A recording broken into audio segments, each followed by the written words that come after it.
ఇప్పుడు డికోడర్ ఇది ఒక ఐసీ, దీనిలో 2 to 4 డికోడర్స్ 2 ఉన్నాయి. ఓకే, చూసుకోండి. డికోడర్ అంటే మీరు నేర్చుకోండి. ఓకే ఓకే, ఇది 2 టైపులు. దీని ప్రకారం 0001 101 ఉన్నప్పుడు ఈ విధంగా రావాలి 1111 అని. ఓకే, నేను డిజైన్ చేశాను. ఇది ఎర్ర వచ్చింది ఇక్కడ, తీసే దీన్ని, నో ప్రాబ్లం అనుకోవద్దు. నేను ఉంచైనా మీకోసం 2 to 4 డికోడర్ చేద్దాం. అంటే ఏంటి 2 to 4 2 to 4. ఓకే, దీన్ని మనం డిజైన్ చేస్తాను రెండోసారి. ఇది డిజైన్ చేశాను నేను. ఓకే, ఇక్కడ నేను చేసాను అంటే ఎనేబుల్ 0 ఇచ్చాను, అప్పుడు అవుట్పుట్ ఎక్సెస్ వస్తుంది, దానికి ఏం తెలియదు.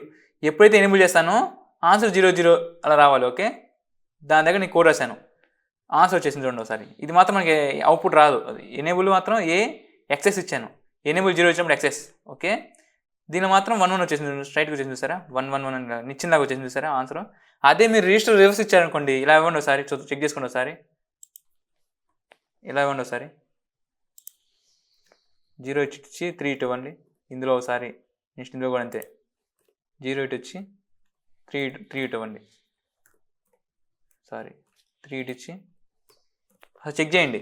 చెక్ చేస్తే ఆన్సర్ వస్తే మీరు గమనించండి. ఓకే, రిజిస్టర్ డిక్లరేషన్ ఎలా ఉంటుంది. ఓకే, నేను మామూలు పెట్టేస్తాను, మీరు చెక్ చేసుకోండి సరే.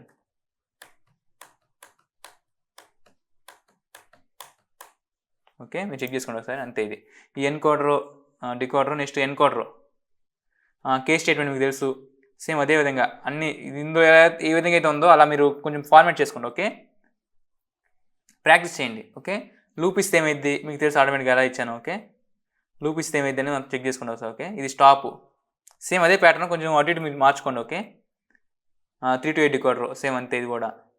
ఓకే, ఇన్పుట్స్ చూడండి ఎలా ఇచ్చాను, ఇచ్చినలాగా వచ్చింది చూసారు నీట్గా. ఇక్కడ నేను ఇన్పుట్ ఏం ఇవ్వలేదు, ఎక్సెస్ ఇచ్చాను. సో రెడ్ మార్క్స్ ఇవన్నీ ఇగ్నోర్ చేశాను, నో ప్రాబ్లం. ఇన్పుట్స్ ఏమి ఇవ్వలేదు అప్పుడు ఆ టైంలో, ఎక్స్ ఇచ్చాను, ఎక్సెస్ అంతే, అదే వచ్చింది అంతే. ఓకే, అంతే, ఇదే ఇంతే, ఇంతకుమించి ఏం అవసరం లేదు రిజిస్టర్. ఓకే, ఇంతకుమించి కాంబినేషన్ మొత్తం అయిపోయింది. మీరు ప్రాక్టీస్ చేసుకోండి మిగతాది. నెక్స్ట్ సీక్వెన్స్ లాజిక్ వెళ్దాం. ఓకే.